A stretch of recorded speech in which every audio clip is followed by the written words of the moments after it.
What's up guys, welcome to Daily Dose of Reddit. This is your host, Zach, and today's subreddit is r/PettyRevenge. This story's called, My Aunt Talks Crap About My Family and I Make Her Think She's Going to Be Paralyzed Forever. I never told anyone this until now, so I just want to share this here. My aunt is a big Karen, so we'll just call her Karen. She feels so entitled to everything. She gossips around, backstabs everyone, and used to physically abuse her children. Not anymore since all her children are adults and have moved out. She still verbally abuses them though. Anyway, I am now an anesthesiologist. Karen just so happens to need surgery, and she wanted me to give her anesthesia. I don't know about other doctors, but in our country, we'd sort of avoid doing any procedure on a family member. This is so that if complications occur, you're free of guilt. So I told her I'd recommend someone else, but she insisted that I do it so that she doesn't have to pay for my professional fee. Private doctors, anesthesiologists, are paid an average of $150 to $300 or more in my country. I still didn't want to until my cousin, Karen's daughter, talked me into it. Apparently, Karen was bad-mouthing me, saying I was so stuck up that I didn't want to do it. So I finally said yes. A week before Karen's procedure, I visited my grandfather. His caretakers told me that Karen always came by and was again talking crap about me and my family. I talked to my grandfather and he gave me a talking to about how I wanted Karen to pay me $300 as my professional fee for her surgery. She's my aunt, even though I never said it out loud. I never intended on asking her to pay me. At that time, my hate for her went up a notch. Now, just a little background on anesthesia. There's this kind of anesthesia called epidural anesthesia. We tape a thin tube on your back called an epidural catheter, and we continuously give drugs through it to extend the anesthesia's effect. It numbs half of your body from the chest down to your feet, so you can't move or feel the lower half of your body. The average time for this anesthesia is about 2 to 3 hours, but we can extend it for as long as we want. The other good thing about this is we can give pain medications through the catheter for better pain relief. So before the procedure, I tell Karen I'll be giving her epidural anesthesia and explain that she won't be able to move her lower half of her body for 2 to 3 hours. I also explain a very rare complication where she won't be able to move her legs at all, even after the anesthesia loses its effect. Basically, she can get paralyzed for months or years or forever. So the operation was a success, and we move her to the recovery room. I told her I'll check up on her every hour or so until she's ready to move back to her own room. Basically, we wait for the anesthesia to wear off. We usually know this when patients can raise their legs without problems. I go back into the operating room for other patients needing to be put under. Not even 5 minutes after, the nurse tells me that Karen wants to talk to me. I tell the nurse to tell Karen I'm busy and that I'll look into her later.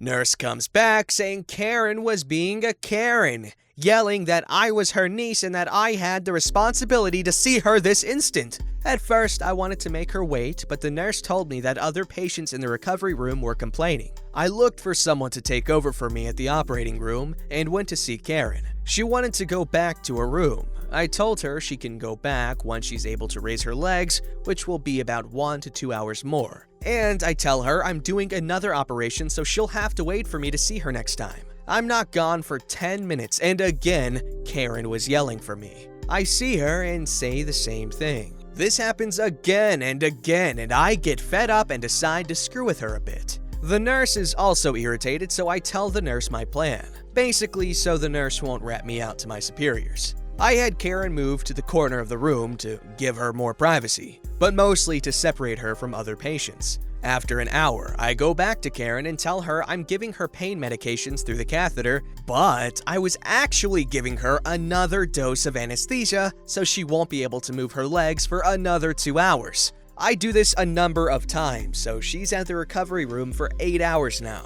She's starting to panic because patients are now in and out of the recovery room, but she's still in there and still isn't able to move or feel her legs. I talk to her and tell her that I'm considering that she's one of the rare cases of paralysis complications, but we need to observe her first. So now she's crying, saying she doesn't deserve this and blah blah blah. I reassure her, but still continue to give her anesthesia doses. I tell Karen that she'll need to get tests if she still can't move her legs. This is to confirm if it's because of the anesthesia. She's crying again and is threatening to sue me. I told her that she signed a consent form before the procedure stating that she understood and accepted the risks and complications of the anesthesia, so she can't sue me. I was on 24-hour duty, so this is okay for me since I'll be spending the night in the operating room anyway. I do this all night until the morning before my shift ends. I wake up and see her still crying, and this time, I didn't give her another dose of anesthesia. I figured she'd had enough. After an hour, she was able to raise her legs and we move her back to her room. Not much of a revenge, but I hope she reflected on her life while being paralyzed. Man, I didn't realize anesthesiologists can freaking play God up in here. That's kind of like those stories of people dying and then they're not allowed to move on until they fix stuff from their past or something like that. You know what I'm talking about, like those Christmas TV specials that everyone loves. I love Christmas, by the way. Christmas is amazing. Anyway, sorry, that was irrelevant, but this was pretty freaking good revenge. I'm not entirely sure how ethical or even legal this is, but pretty good read. This story's called Won't Lock the Door to the Room, Enjoy Having It Empty. So this was a few years ago during my freshman year in college. I had worked hard in high school to save up enough cash to buy 2 TVs, a PS4, speakers, kitchen utensils and plates, a futon, and a few other smaller items. The college I went to had suite-style living, where each roommate got his own individual room. There were 4 of us, so we had 4 rooms, 2 bathrooms, a small kitchen, and a great room or main room. Since I was the first one who moved in, I got unpacked and settled in, making sure to leave plenty of room for everyone to unpack and claim space in the bathrooms and other common areas. I set up one TV, the larger one, in the great room with my PS4 so we could all enjoy it. And I put all my utensils and plates in the kitchen so we could use those as well. I didn't mind sharing my stuff up to this point since I like to share and put my faith in others. However, I wouldn't be posting here if this trusting nature of mine wasn't changed. On to the story. One night, a drunk college kid came barging into our room screaming at the top of his lungs, waking me up. I was about to get out of bed until one roommate, the slob of the group, ran out and kicked him to the hallway. Since I left a lot of expensive items in the great room for us to use, this made me fear anyone could walk in and steal my stuff, and that would be the last I would have seen of them. So I asked my roommates to lock the door if no one else was home, and we agreed on it. It worked for a few days until I noticed I walked in and no one was home, but the door wasn't locked. Granted, they would go to a few friends' dorm across the hall, but they had gone out for almost 5 hours. I asked them again, but they blew me off. A 1-3 vote doesn't work too well at the college I attended as far as roommate agreements went, so there was nothing I could do. Anyway, there were 3 more instances of dumb young freshmen walking into our dorm and either yelling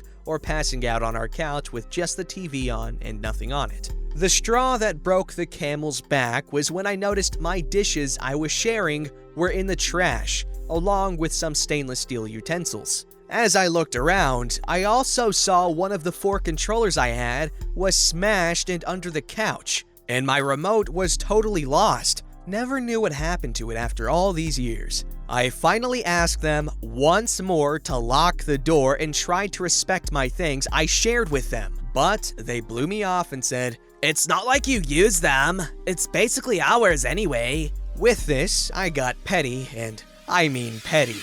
I started my revenge when they went off to get beer since they wanted to play a new Call of Duty game. Can't remember which title. I first started with moving my TV and PS4 into my room along with everything else I had out there, as well as my futon, which we used as a second couch. It took me about 30 minutes of hard labor, but I finally had a packed dorm room. But man, it looked awesome. But that's my petty part. Time for the revenge. After another 20 minutes, they returned with a whole group and they were stoked to play the new Call of Duty. Until they noticed the entire great room empty, save for the couch and TV stand. I decided to leave before they got back, but I was receiving calls and texts for almost an hour asking where I was and where all the stuff went. I decided to keep quiet and allow them to embarrass themselves in front of their friends. Not only that, but they confronted me on a few occasions to get me to surrender my items, or else they'd have to pay for new ones out of pocket. None of them worked and sponged off all the snacks I bought for myself, which were now safe under my bed. I merely said, "Oh, sorry, but they are now locked behind my room, since that's the only door that is locked in this whole place. I told you, I won't share it if it isn't behind a locked room, but now it is." They were very unhappy and spent way more than I did on my items, since I got go back to school sales and work discounts on all my items. I probably paid nearly $1,400 on everything I bought, and they paid nearly $2,100 to get back everything I had shared, and they had to split it all up at the end of the school year. I can say one thing for certain. It is fun to see 3 guys fight over a PS4 and a large TV, since they all chipped in to pay for them. Anyways, that's my petty revenge in the first post under this thread. Hope you enjoyed the read. Edit! Wow, I had no idea I would get so many upvotes and want to answer some questions. I've seen a lot of you saying I should have played dumb when they were asking about my stuff disappearing, which they honestly thought they were entitled to anyway. I was pretty quiet as a freshman and I used to hate confrontation, and one roommate was a bit of a thug with some thug-like friends. And I honestly had no intention of getting involved with that. But they were indeed moochers, and I have a plethora of more stories about them. Not revenge, but more of how they left the place and how I was more like a housekeeper rather than a roommate, since I hate dirty rooms. A little bit of a neat freak, I know. Every single roommate story I've ever read has always been a bad one, so I want y'all in the comments below to prove to me that not all roommates are bad and you can have some good ones. And if I ever potentially need a roommate, then you can prove to me there's a chance I can find a good one that's not nasty and thievy and inconsiderate, just all these people.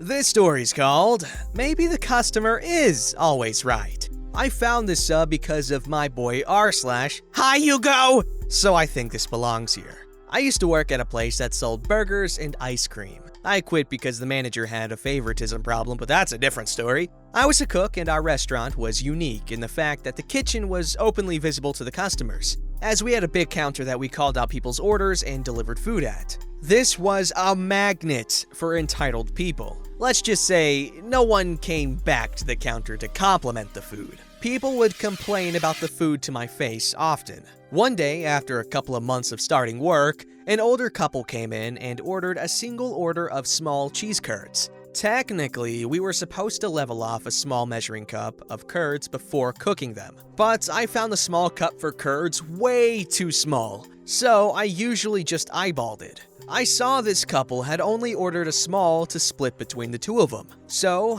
I, being a nice, benevolent minimum wage burger flipper, gave them some extra. I called the couple's number and they came to the counter. The lady, who will be called Karen, looked at the basket of curds like it was something vile and said, "Is this the small size?" I explained to her that it wasn't quite a large, but I did top her off with a little extra. Karen looked at me like I had spit in the food and said, "Actually, we would like this to go now." Like she didn't want to be in the restaurant anymore. I put the food in a to-go bag, and as the couple was leaving, she sneered at me, her voice oozing sarcasm. "Have a great night." I told my coworker what happened and that I was confused. He told me that sometimes people get offended when given more food than they ordered, like they were being pitied or something. I shrugged it off and continued work as usual. Enter the petty revenge. A few months later, I was working a late shift when I saw a single order of cheese curds pop up on the screen. I looked into the dining area and, sure enough, it was the same couple. So I did what any good employee would do. I filled the order, I took the measuring cup and scooped the curds in, and then proceeded to level it off perfectly. I took extra care in making sure that it was exactly a small cheese curds. Once cooked, they were only 7 cheese curds to split between 2 people. I called out the order number and gave them the tray with my best smile. "Enjoy!" The couple looked at the pitiful amount of curds in the basket. Karen gave a sheepish, "Thanks," and they took the tray to a table. I watched for the next few minutes as the couple finished the tray very quickly, and just sort of sat there for a while after. I giggled to myself the whole time. I know that it's not that glamorous or interesting, but I think it was pretty petty, and it felt good to stand up for myself a bit. After all, the customer is always right. That's a cute story. Like, haha, I'll give you exactly what you ordered. It's cute. It's cute. OP Redditor person, you're cute. Alright, this story's called Sent My Neighbor a Glitter Bomb Because He Was a Richard Head to Me.